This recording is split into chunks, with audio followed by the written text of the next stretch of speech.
హైదరాబాద్ నుంచి ముద్రగడ పార్థివ దేహాన్ని ఆయన స్వగ్రామం కాకినాడ జిల్లా కిర్లంపూడికి తరలించారు. సాయంత్రం కిర్లంపూడిలో ముద్రగడ అంత్యక్రియలు నిర్వహించేందుకు ఏర్పాటు చేస్తున్నారు. వైసీపీ అధినేత జగన్ ముద్రగడ భౌతిక కాయానికి నివాళులర్పించి ఆయన కుటుంబ సభ్యులను పరామర్శించనున్నారు. ముద్రగడ పద్మనాభం అనారోగ్యంతో నిన్న సాయంత్రం హైదరాబాద్ సింధు హాస్పిటల్లో చికిత్స పొందుతూ తుది శ్వాస విడిచారు. ఆయన అభిమానుల సందర్శన కోసం ముద్రగడ పార్థివ దేహాన్ని ఆయన ఇంట్లో ఉంచనున్నారు.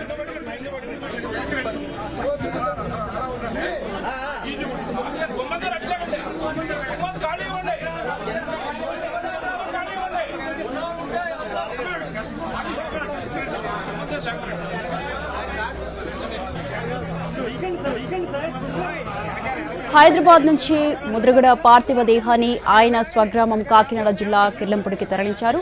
సాయంత్రం కిర్లంపూడిలో ముద్రగడ అంత్యక్రియలు నిర్వహించేందుకు ఏర్పాట్లు చేస్తున్నారు. రైట్, దీనికి సంబంధించి మరింత సమాచారాన్ని మా ప్రతినిధి సాయి సుధీర్ లైవ్ లో సిద్ధంగా ఉన్నారు. సాయి సుధీర్,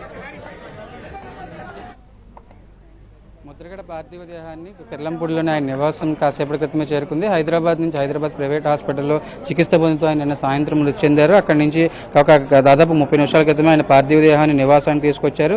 అభిమానులు అదేవిధంగా కుటుంబ సభ్యుల సందర్శనార్థం నివాసం దగ్గరే సాయంత్రం వరకు ఉంచనున్నారు. మధ్యాహ్నం తర్వాత వైసీపీ అధినేత జగన్ ఇక్కడికి రానున్నారు. స్వయంగా ముద్రగడ పార్థివ దేహానికి నివాళులు అర్పించి ఆయన కుటుంబ సభ్యులను పరామర్శించనున్నారు. దానికి సంబంధించి కూడా అభిమానులు తాకిడి మరొక వైపు ఇతర ఇబ్బందులు రాకుండా పోలీసులు కావచ్చు ఇప్పటికే దానికి తగ్గట్లుగా కట్టుదిట్టమైన ఏర్పాట్లు చేసిన పరిస్థితి. ఎందుకంటే ముద్రగడ పద్మనాభం విలక్షణమైన రాజకీయ నాయకుడు. మొదటి నుంచి ఏ పార్టీలో ఉన్నప్పుడు కూడా ప్రతిపాటి నుంచి 4 సార్లు ఎమ్మెల్యేగా, 2 సార్లు మంత్రిగా, అదేవిధంగా కాకినాడ ఎంపీగా పనిచేశారు. మరొక వైపు పొలిటికల్గా ఎట్లా ఉన్నా కూడా కాపు ఉద్యమం, అదేవిధంగా కాపులకు సంబంధించి రిజర్వేషన్లు కల్పించాలని మొదటి నుంచి ఉద్యమాలు చేస్తున్న పరిస్థితి, ఆమె నిరాహార దీక్షలు చేసిన పరిస్థితి.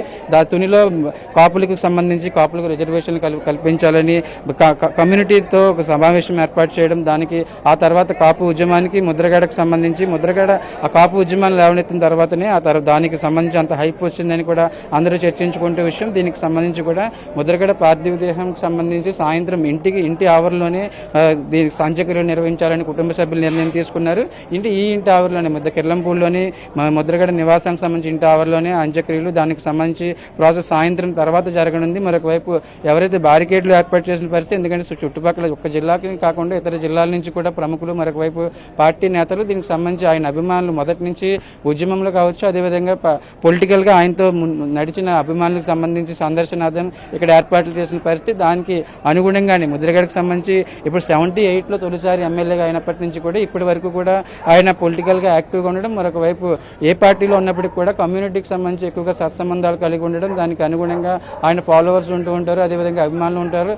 కిర్లంపూడికి సంబంధించి కిర్లంపూడిలోనే ఆయన పొలిటికల్గా ఎటువంటి యాక్షన్ తీసుకున్నా, ఎటువంటి యాక్టివిటీస్ తీసుకున్నా అట్లా అదేవిధంగా మరొక వైపు దీనికి సంబంధించి ఉద్యమం కాపు కమ్యూనిటీకి సంబంధించి ఉద్యమాలు చేయాలన్నా, అదేవిధంగా ఆందోళనలు, నిరసన కార్యక్రమాలు. ఎందుకంటే కొన్ని సందర్భాలలో ఈ పోలవరంకి సంబంధించి కాలువకు సంబంధించి పూర్తి స్థాయిలో రైతులకు నష్టపరిహారం అందలేదని ఏకంగా తనతో పాటు తన కుటుంబ సభ్యులందరూ కూడా గన్తో కాల్చుకుంటామని అప్పటి ప్రభుత్వానికి డెడ్ లైన్ విధించిన పరిస్థితి. దానికి సంబంధించి కూడా అప్పట్లో ప్రభుత్వం ఆ సమయంలో సీఎంగా ఉన్న వైఎస్ కూడా స్వయంగా దానికి సంబంధించి నిర్ణయం తీసుకోవడం జరిగింది. ఇట్లా కమ్యూనిటీకి సంబంధించి అదేవిధంగా మరొక వైపు పొలిటికల్గా యాక్టివ్గా ఉంటేనే, ఎందుకంటే 2014 తర్వాత ఆయన పొలిటికల్గా డియాక్టివ్ అయిపోయారు. కమ్యూనిటీకి సంబంధించి మొదటి నుంచి కమ్యూనిటీకి ఏ విధంగా ఎటువంటి నిర్ణయాలు తీసుకోవాలి, దానికి అనుగుణంగానే పూర్తి స్థాయిలో ముద్రగడ పద్మనాభం నిర్ణయాలు తీసుకుంటూ వస్తున్నారు. సాయంత్రం ముద్రగడ అంత్యక్రియలు నిర్వహించనున్నారు. ఈ అంత్యక్రియలకు సంబంధించి వైసీపీ అధ్యక్షుడు జగన్ మధ్యాహ్నం తర్వాత భీమవరం నుంచి నేరుగా ఆయన కిర్లంపూడి వచ్చి ఆయన పార్థివ దేహానికి నివాళులర్పించి కుటుంబ సభ్యులను పరామర్శించనున్నారు. Right, thank you.